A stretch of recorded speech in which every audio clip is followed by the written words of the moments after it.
Ayan, mag-ano tayo nito ng ano, no? Itong binili ko na mouse repellent. At nako, naano na ako minsan, may mga daga-daga, malapit kasi kami sa kanal.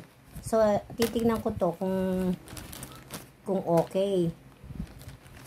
Kaso mahal nga lang. So, ito yon guys. Ayan yon.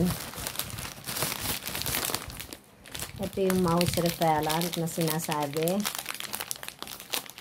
Ang lalaki pala.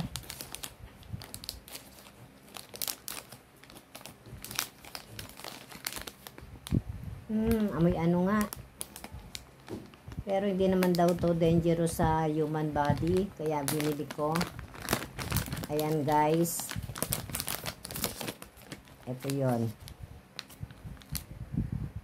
Titignan natin kung ano itsura. Ito yata yun. Ayan o. Ano siya o.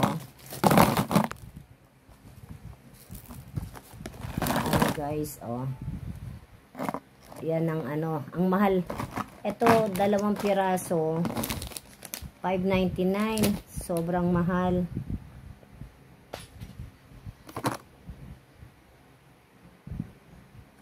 Sana nga mabisa.